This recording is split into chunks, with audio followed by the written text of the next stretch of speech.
چې یو سړی و هغه یو کم 100 قتل کړي او یو کم 100 قتل پس دتا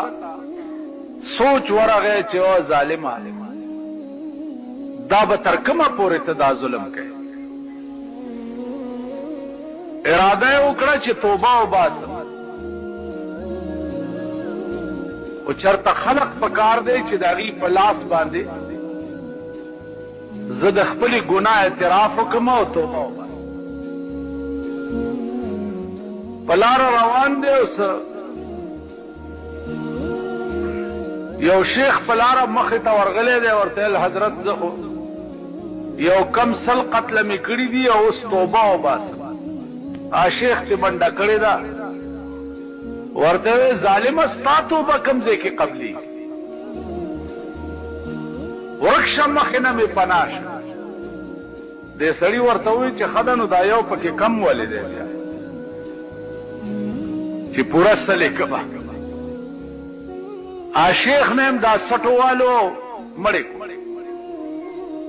په لاره روان دی نو بیا اوس زړه کې وایي چې یا الله دا یو ظلم خو مې اوس بلم اهل الله ورته په مخ راغلي دي نیکان او بزرگان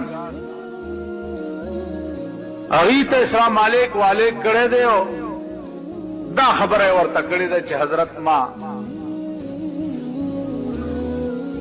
100 قتل کړي یو مې اوس او اوس مې دا نیت دی چې زه توبه وباسم هغوی ورته وویلې چې دا الله رحم او کرم چې دی هغه ډېر وسیع دی او ستا توبه به بالکل خدای قبوله کړي هغه بزرګانو چې دې سړي ورته وایي چې اوس مې اراده د توبې وکړه ویلې هغه مخامخ د نیکانو کلی دی دې ته ورشه او پاک خلق پکې اوسېږي هلته به توبه وباسي خدای به یې قبوله کړي چې دی روان شو لاره کې وله مرګ راغی او ساعت قبض شو ساچې ته وطن او د دا سینه د هغه نیکانو د کلي طرف ته کړه چې خدای ته پې پوهې چې ما خو اراده د توبې کړې اوس مخکې ته پوهېږه او ستا کار چې ساعت یې وته د رحمت او د غضب ملایکې وله رالې د غضب ملایکو وایي چې روح یې وروسي جین ته 100 قتل یې کړي د رحمت ملایکو وایي اراده یې د توبې کړې وه مونږ یې روح علیین ته وو د دواړه قسمه ملایکو پې جګړه شوه چې پې جګړه شوه الله ثالثي وکړه منځ کې چې جګړه مه کوئ دا سړی وګورئ چې د کوم ځای نه را روان دی د قتلونو ځای تر هغه ځای هم لار ناپ کوي او چې کوم ځای ته روان دی تر دغه ځای هم لار ناپ کوي که د نیکانو کلي ته نږدې وي نو د رحمت ملایکې دې یوسي او که د قتل ځای ته نږدې وي نو د غضب ملایکې دې یوسي ملایکو ناپ شروع کو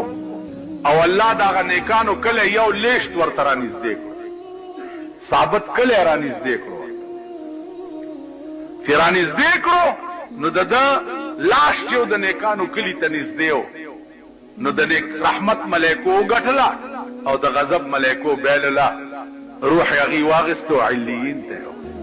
خالي په اراده ده توبه لیکن چې صداقت سره پر اشتیا سره حدیث کې راځي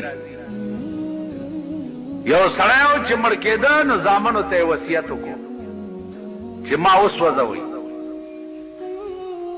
او ایره مې په هوا کې باج کوي په قبر کې مې چې خاخ نه کوي زامنو ورته ویل ولې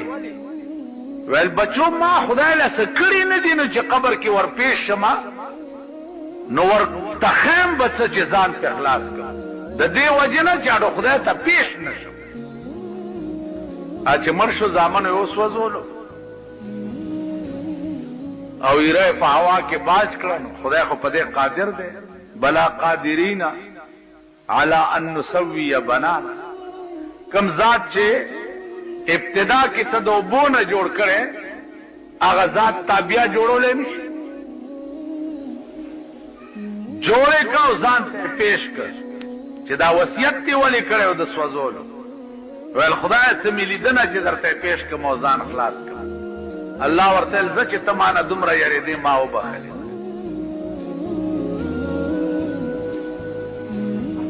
نو عزیزانو بخنه خو یو خوف او یره غواړي په زړه کې د الله نه چې خوف او یره دې په زړه کې د الله وا ته بخلی سړی